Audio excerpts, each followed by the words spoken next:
Dans quoi je me suis embarqué? C'est exactement ce que je me disais à ce moment précis, alors que le soleil venait de se lever et que je me trouvais à bord d'un petit bateau quelque part sur la côte pacifique du Mexique.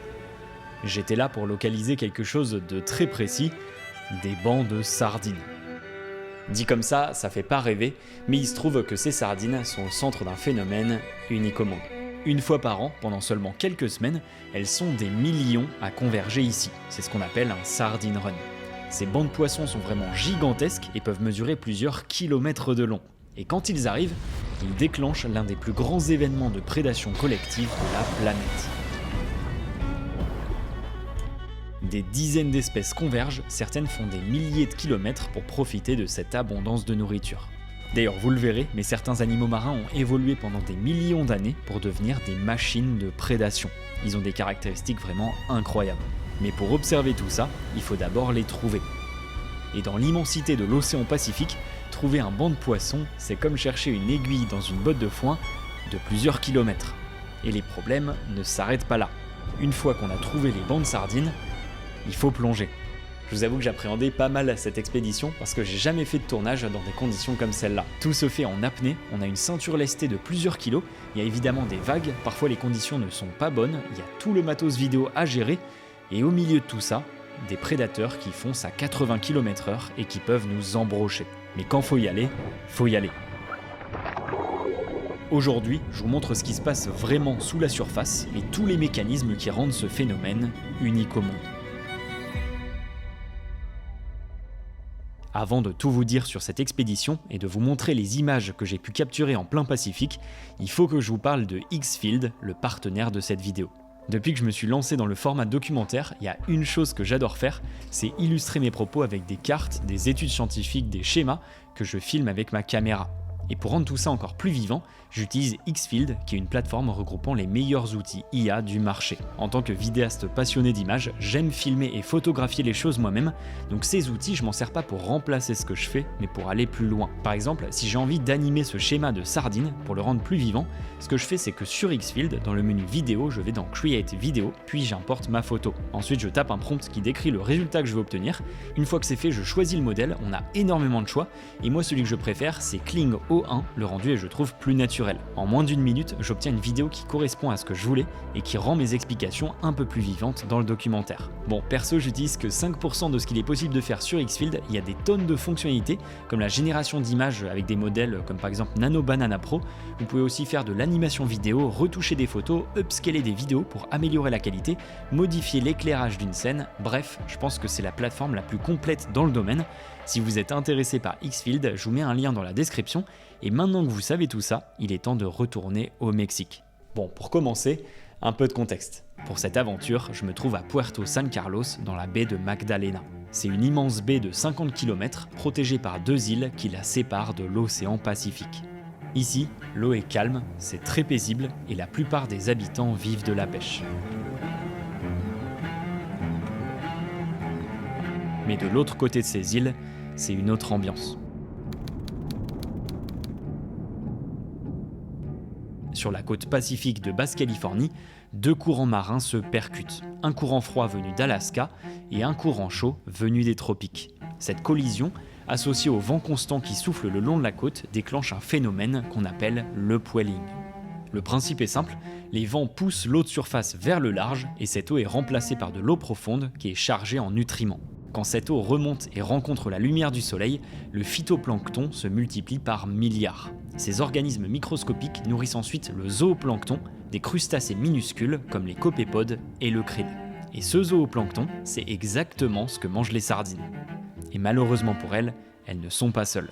Parce que pendant ces quelques semaines, une chaîne alimentaire complète se met en place. Du plancton microscopique aux plus gros prédateurs de l'océan, tout converge au même endroit, au même moment. C'est l'un des rares endroits sur Terre où on peut observer ça, et c'est pour cette raison que je suis venu ici.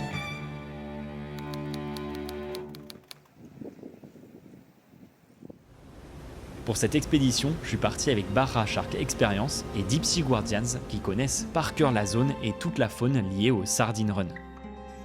On était 10 personnes réparties sur 2 bateaux, et pendant une semaine, le rituel était le même. Le matin, on se levait à 5 heures. Je préparais tout mon matos vidéo. D'ailleurs, si vous voulez en savoir plus sur les coulisses de l'expédition et le matériel que j'ai utilisé, j'en ai fait une vidéo qui est déjà disponible sur la chaîne. Une fois que tout était prêt, il était temps d'affronter le froid et l'humidité matinale.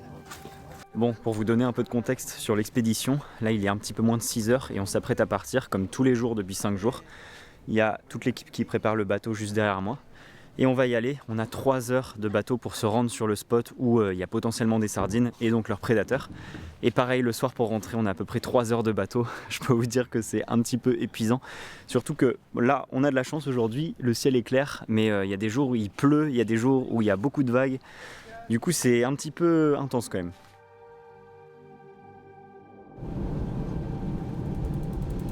Comme je le disais, tous les matins on avait 3 heures de bateau rien que pour sortir de la baie et atteindre des zones intéressantes. 3 heures, c'est long.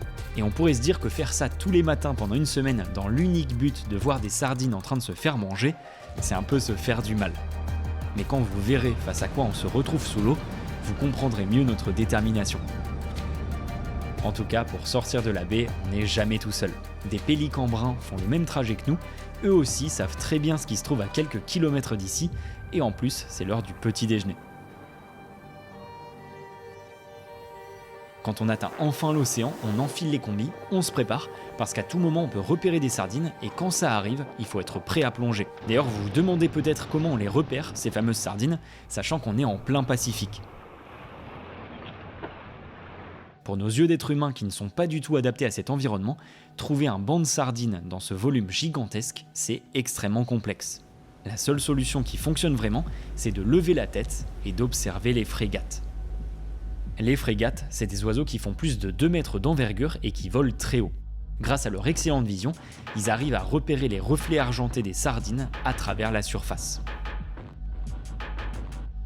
On se repère aussi grâce aux pélicans, parce que quand ils voient des sardines en surface, ils plongent à la verticale pour se servir dans le banc. J'en parlerai plus en détail juste après, mais ils font partie des oiseaux marins les plus anciens encore vivants, et physiquement ça se voit, on dirait qu'ils sortent tout droit de la préhistoire. Bon, vous l'aurez compris, les pélicans et les frégates sont nos yeux dans le ciel, et on passe nos journées à les observer. Ok, donc là on est arrivé sur un spot où on voit pas mal d'oiseaux. Vous voyez, il y a des pélicans qui volent un peu partout.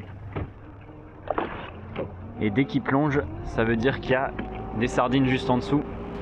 Bon, pour être honnête, même avec cette technique, ça reste assez aléatoire. Il faut beaucoup de patience. Parfois on navigue pendant des heures sans rien voir. Parfois on arrive sur une zone mais c'est déjà fini. Les sardines sont parties. Certains des plans aquatiques que vous allez voir dans cette vidéo, il m'a fallu plusieurs jours pour les obtenir. Mais quand tous les paramètres s'alignent, que les oiseaux sont là par dizaines, qu'on voit l'eau s'agiter sous la surface, l'adrénaline monte, on attrape la caméra et on plonge. Sous l'eau, c'est le chaos. Les sardines se déplacent à toute vitesse, attaquées de tous les côtés.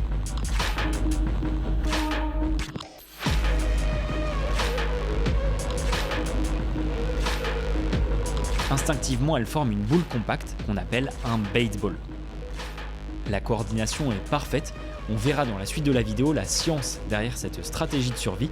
Vous allez voir que c'est impressionnant et spoiler, elles n'ont même pas besoin d'utiliser leurs yeux pour se coordonner.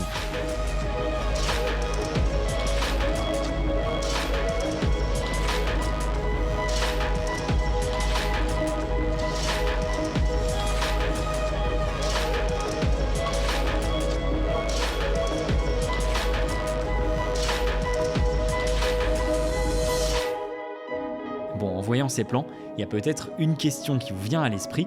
Pourquoi on ne voit que quelques centaines de sardines alors qu'un peu plus tôt je vous disais qu'elles migrent par millions? La raison est simple, les grands bancs nagent à des profondeurs de plusieurs dizaines de mètres, donc hors de notre portée en apnée. Et sous la pression constante des prédateurs, des fragments du banc principal se séparent et sont poussés vers la surface. Toutes les sardines que vous verrez dans cette vidéo, elles ont été prises au piège, coincées contre la surface par les prédateurs. Et ces prédateurs justement, il faut qu'on en parle, parce que certains ont développé des adaptations incroyables pour devenir des machines de chasse ultra efficaces. Aujourd'hui, je vais vous en présenter 5 espèces que j'ai eu la chance de voir et qui de temps en temps m'ont un peu fait flipper. Le premier prédateur, c'est le marlin rayé, un poisson d'environ 3 mètres parmi les plus rapides de l'océan. Son arme principale, c'est ce rostre qui dépasse de sa mâchoire supérieure. C'est une lance acérée qu'il utilise généralement pas pour planter les sardines, mais pour les assommer. En traversant le banc, il donne des coups latéraux et désorganise le groupe. Les sardines blessées deviennent alors des proies faciles qu'il revient capturer.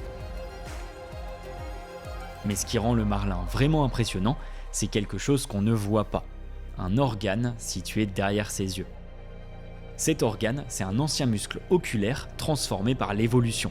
Il ne sert plus à bouger l'œil, mais à produire de la chaleur. Cette chaleur est transmise au cerveau et aux yeux, permettant au marlin de maintenir ses tissus nerveux jusqu'à 14 degrés au-dessus de la température de l'eau. Le résultat, c'est que le marlin peut plonger à plusieurs centaines de mètres de profondeur dans des eaux froides, tout en conservant une vision précise et des réactions ultra rapides. Face à des sardines qui réagissent en quelques millisecondes, cet avantage thermique fait toute la différence. Le deuxième prédateur, c'est le lion de mer de Californie. Et avec lui, c'est une expérience complètement différente. La première chose que j'ai remarqué en plongeant avec les lions de mer, c'est leur regard. Je trouve qu'on voit instantanément qu'on n'a pas affaire à un poisson, mais à un mammifère marin. On sent derrière ce regard une certaine intelligence.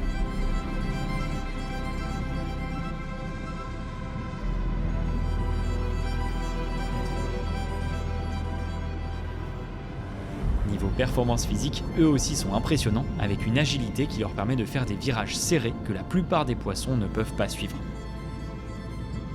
Mais ce qui les rend vraiment redoutables, c'est qu'ils chassent souvent en groupe, avec des formes de coordination très efficaces. Certains jours, on a eu l'occasion de passer beaucoup de temps avec eux dans l'eau, et il n'a pas fallu longtemps pour comprendre que c'est des animaux très curieux. Ils viennent naturellement nous voir et ils sont particulièrement attirés par leur reflet sur le dôme de la caméra. Ça offre un spectacle assez drôle et je suis pas prêt d'oublier ces moments.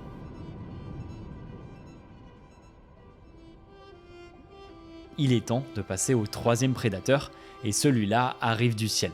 Je l'ai mentionné tout à l'heure, c'est le pélican brun.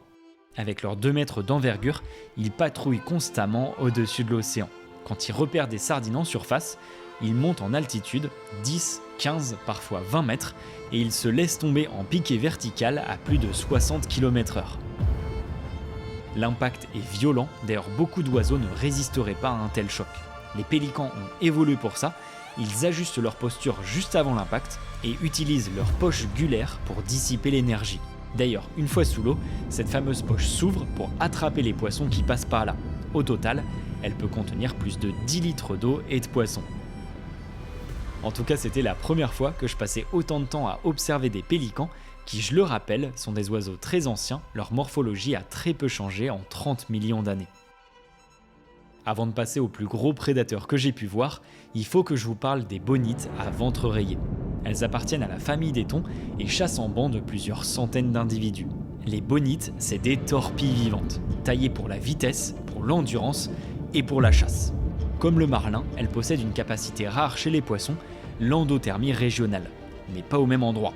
Le marlin réchauffe ses yeux et son cerveau, les bonites, elles concentrent cette chaleur dans leurs muscles de nage. Des muscles chauds, c'est plus de puissance, des contractions plus rapides et surtout une endurance accrue.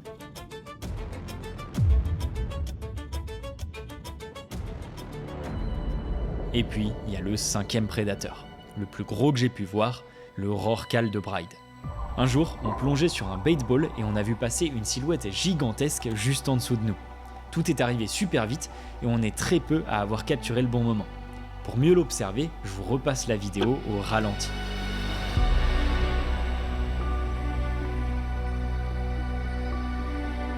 Ce rorqual mesure environ 12 mètres et pèse jusqu'à 40 tonnes. Les rorquals de Bride, ils vont pas dans le détail, ils chassent en engloutissant plusieurs tonnes d'eau. Leur gorge se dilate grâce à des plis ventraux, puis ils filtrent l'eau à travers leurs fanons.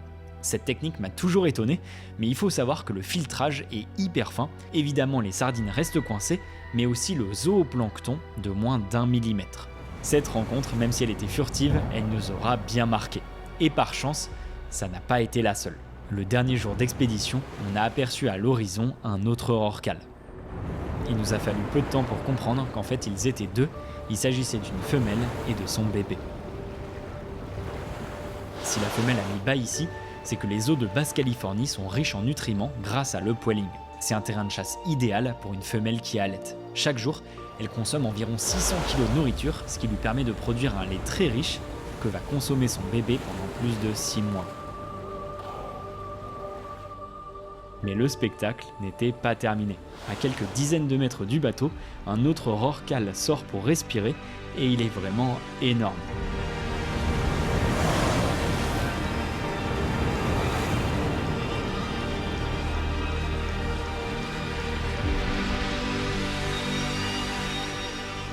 En tout cas, ces rencontres auront été magnifiques et je remercie vraiment Ross, un des membres de l'expédition, d'avoir pensé à prendre son drone ce jour-là.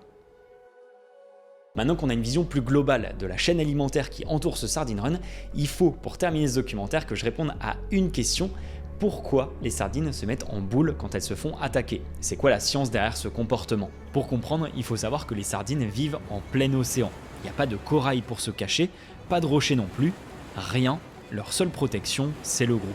En temps normal, cette stratégie fonctionne très bien. Dans un banc de 10 000 sardines, chaque individu a globalement une chance sur 10 000 d'être ciblé. C'est l'effet de dilution.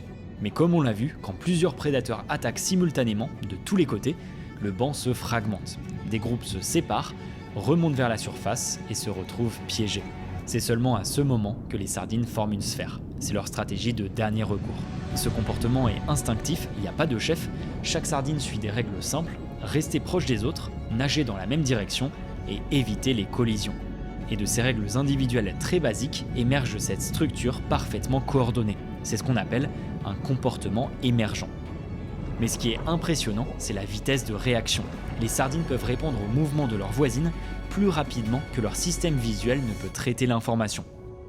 Si elles sont si réactives, c'est grâce aux lignes latérales. C'est une série de canaux remplis de liquide qui parcourent les flancs des poissons et qui détectent les moindres changements de pression dans l'eau. Quand une sardine change de direction, elle crée une onde de pression.